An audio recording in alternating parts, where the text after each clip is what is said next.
성도 여러분 안녕하십니까? 오늘은 10월 1일 금요일 새벽 이슬과 같은 주의 말씀을 사모하며 나오신 모든 분들을 주님의 이름으로 사랑하고 축복합니다. 우리가 오늘 같이 상고할 말씀은 마태복음 10장 34절에서 39절까지의 말씀입니다. 마태복음 10장 34절에서 39절까지의 말씀입니다. 제가 받들어 읽도록 하겠습니다. 내가 세상에 화평을 주러 온 줄로 생각하지 말라. 화평이 아니요 검을 주러 왔노라. 내가 온 것은 사람이 그 아버지와 딸이 어머니와 며느리가 시어머니와 불화하게 하려 함이니 사람의 원수가 자기 집안 식구리라. 아버지나 어머니를 나보다 더 사랑하는 자는 내게 합당하지 아니하고 아들이나 딸을 나보다 더 사랑하는 자도 내게 합당하지 아니하며 또 자기 십자가를 지고 나를 따르지 않는 자도 내게 합당하지 아니하니라. 자기 목숨을 얻는 자는 잃을 것이요 나를 위하여 자기 목숨을 잃는 자는 얻으리라. 아멘. 이것은 우리에게 주시는 하나님의 말씀입니다. 오늘 이 34절부터 마태복음 10장 39절 말씀도 굉장히 중요한 제자도에 관한 그런 진리가 포함되어 있거든요. 그래서 오늘 말씀의 제목은 제자도에 관한 세 가지 역설적인 진리 넘버 원, 첫 번째 것을 생각해보고 우리 다음 주 월요일엔 두 번째, 그리고 화요일엔 세 번째, 그 제자도의 역설적인 진리 넘버 원 이라는 제목으로 말씀을 좀 나누려고 합니다. 이 10장은 어떻게 보면은 제자도로 가득 차 있는 장이다, 이렇게 볼 수 있겠어요. 왜냐하면 처음에 보시면은 12제자의 이름들이 다 나오고 있고요. 그 제자들에게 사명을 주시고 그 다음에 사람들이 제자들을 어떻게 대할 것이다 라는 그런 경고의 말씀, 그 다음에 그런 사람들의 태도에 대한 제자들이 어떻게 해야 될까, 그 제자들의 태도에 반응하는 문제, 그리고 제자를 환대하는 사람들, 그리고 그들을 잘 섬겨주는 사람들이 받을 상급, 이런 것들로 가득 차 있고요. 그 중에 하나가 이 제자도에 관한 역설적인 진리가 요 34절부터 39절까지에 나와 있는 것입니다. 제자라고 하는 거, 여러분, 사실 여러분들과 내가 성도가 되었지 않습니까? 세상의 모든 사람이 다 성도가 될 수는 없죠. 하나님은 온 세상이 구원받기를 원하지만, 그러나 실질적으로 모든 사람이 한 명도 빠짐없이 구원을 받는 것은 아닙니다. 하나님의 주권 안에 있는 것이고요. 그런데 분명한 사실이 하나 있는데요. 그것은 하나님의 성도로 부름받은 모든 하나님의 남녀 아들과 딸들은 예외 없이 다 그리스도의 제자로 부르심을 받았다는 사실입니다. 그래서 하나님께서는 자기의 성도들을 부르시면서 사실은 제자 훈련이 이미 태어날 때부터 시작된 거죠.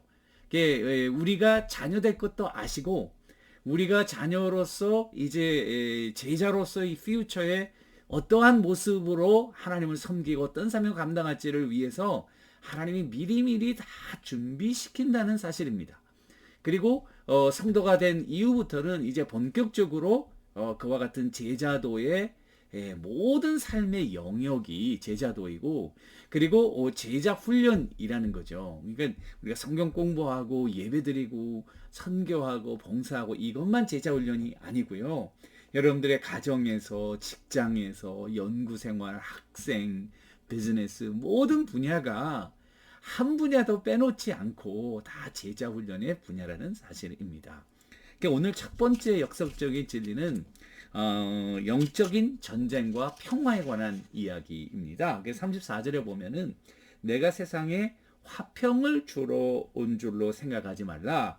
화평이 아니요 검을 주러 왔다, 이 말씀을 하신 거예요. 그런데 여러분 아시지 않습니까? 이사야서 9장의 예언, 또 히브리서 10장 에는 주님은 평강의 왕으로 오셨다. 여러분 그렇게 하잖아요. 누가복음 2장에도 보니까 주님이 탄생하실 때 천사들이 찬송하기를 뭐라 하면 지극히 높은 곳에서는 하나님께 영광이요, 땅에서는 하나님이 기뻐하신 사람 중에 평화로다 이랬거든요. 평강의 왕으로 주님이 오셨는데 여기 오늘 34절에 보니까 화평을 주러 온 것이 아니라 검을 주러 왔다. 이 두 어떻게 보면 대조적인 말씀이 어떻게 조화를 이룰까 이것입니다. 근데 분명히 여러분들 아시는 거는 주님이 오신 것은 평화의 왕으로 오신 것은 틀림없는 사실입니다. 그래서 평화라고 하는 것은 샬롬 말하고, 샬롬은 하나님께서 복의 근원이 되시고 그 하나님과의 관계 속에서 인간들이 받아 누려야 될 영과 육의 모든 축복의 총체적인 그런 것이 바로 샬롬 아닙니까? 주님은 우리에게 샬롬을 주러 오신 거예요. 그 죄로 말미암아 우리가 단절돼 있으니까 하나님으로부터 생명의 샬롬, 그 영육의 아주 생명의 유지에 필요한 중요한 리소스들이 단절된 것이죠. 주님이 오신 것은 자기를 희생시킴으로 말미암아 우리 죄를 대속하시고, 그리고 우리와 하나님을 화목시키는 reconcile to God, 하나님께로 화목시키는, 그러므로 말미암아 하나님과 우리 사이에 진정한 샬롬, 평강이 있게끔 하시는 그런 일을 위해서 오신 것이죠. 그 틀림없는 사실인데요. 그런데 그리스도가 오셨을 때에 그리스도를 믿는 자들이 있는가 하면 그리스도를 믿지 않고 거부하는 자들도 있다는 사실입니다. 요한복음 3장 16절에 보면은 하나님이 세상을 이처럼 사랑하사 독생자를 주셨으니 이는 저를 믿는 자마다 멸망하지 않고 영생을 얻게 하려 함이라. 그다음 그 다음 보시면은 많은 믿는 사람들은 그리스도를 믿고 영접함으로 구원을 얻었지만은 믿지 아니함으로 저들은 이미 심판을 받았다. 거부한 사람들에게는 이 복음이 구원의 메시지가 아니라 그들이 하나님의 저주 가운데 심판이 예정됐다고 하는, 요한복음 3장 17절 18절에는 이미 심판을 받았다고 그랬어요. 그러니까 우리가 퓨처에 하나님의 온전한 그런 심판의 대상이 되지만은 그리스도를 믿지 않는 것은 이미 심판을 받은 것이죠. 그러니까 구원이라고 하는 것은, 이 복음의 메시지는 어떻게 보면은 두 가지 효과를 나타내는데요. 받아들이는 자에게는 구원, 거부하는 자에게는 저주와 심판으로 나타난다는 것입니다. 그런 의미에서 주님이 내가 화평을 주러 온 것이 아니라 검을 주러 왔다라는 의미는 주님의 복음의 메시지가 선포되는 곳마다 선과 악의 분리가 일어난다는 의미라, 이렇게 생각이 됩니다. 그래서 믿는 사람 있지만은 믿지 않는, 그래서 영접하는 자와 거부하는 자의 그런 차이가 구원과 저주로 이렇게 나타나는 거예요. 동방박사들이 예수님을 경배할 때에 천사들이 경배하고 동방박사들이 경배했지만은 유대 지도자들과 헤롯은 어땠습니까? 소동하면서, 그리고 예수님을 죽이기 위해 혈안이 되어 있던 두 가지 반응이 딱 드러나는 것을 우리들에게 보여주고 있습니다. 이와 같은 분리의 역사는 오늘 말씀해 보니까 가족 안에서도 일어난다고 이렇게 얘기를 합니다. 그래서 내가 온 것은 사람이 그 아버지와 딸이, 어머니와 며느리가 시어머니와 불화하게 하려 함이니. 여러분, 우리 인간의 관계 속에서 가장 가깝고 끊을 수 없는 것이 가족관계 아닙니까?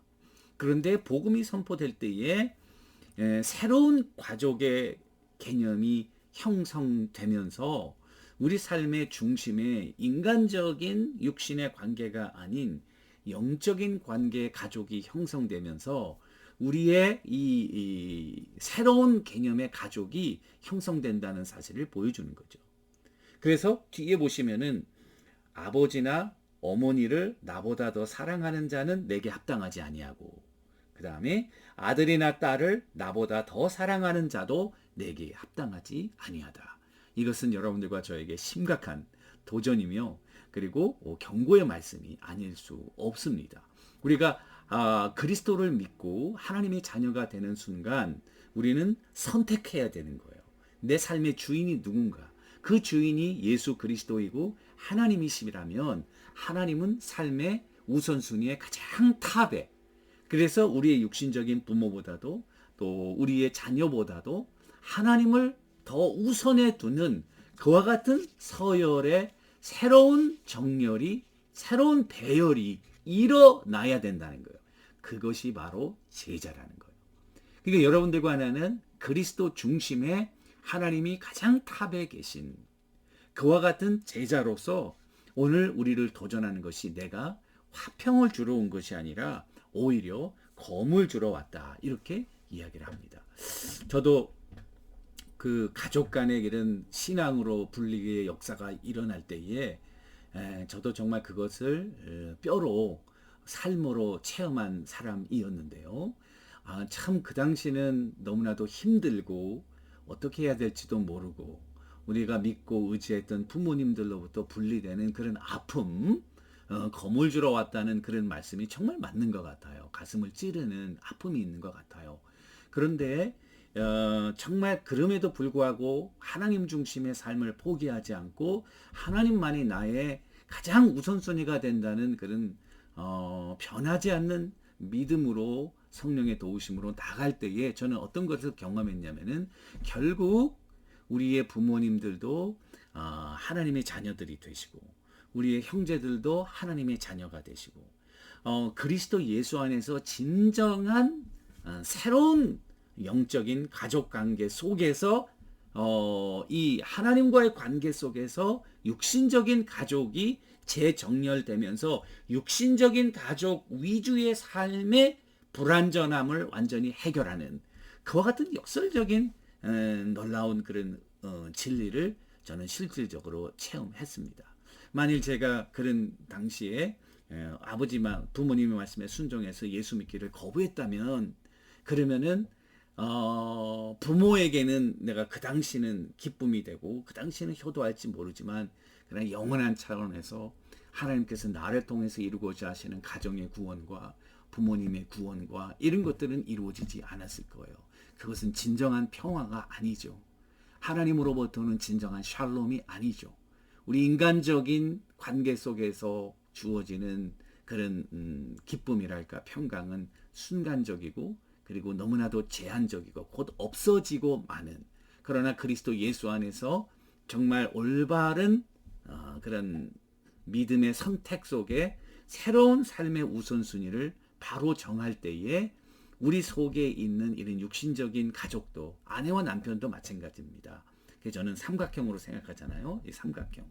하나님이 있고 남편과 아내가 있다는 거예요. 하나님도 남편을 섬기고 그리고 아내도 남편을 섬기고. 근데 멀리 서로 결혼할 때는 차이가 서로 간에 차이점이 있지만 하나님을 사랑하면서 보세요. 하나님께로 서로 가까워지고 있거든요. 근데 남녀 사이가 가까워지는 거예요.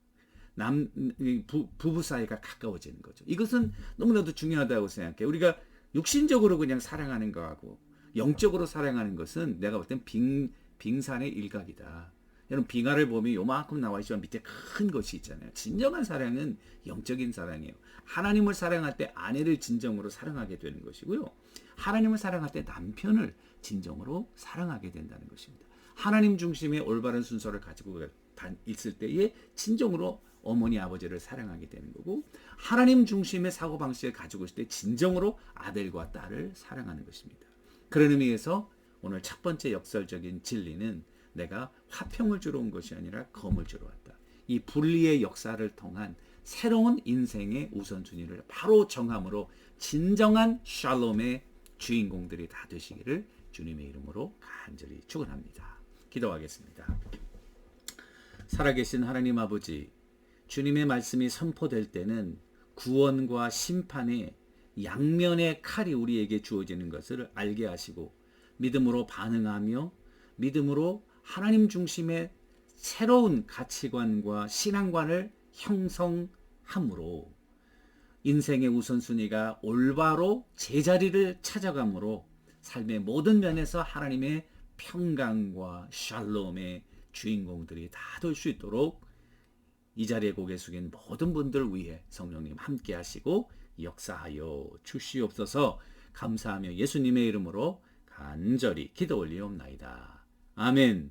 여러분 오늘도 하나님을 우선순위로 생각하시면서 하나님 중심의 삶으로 선택하시고 승리하시는 여러분들과 제가 되기를 주님의 이름으로 축원합니다. 감사합니다.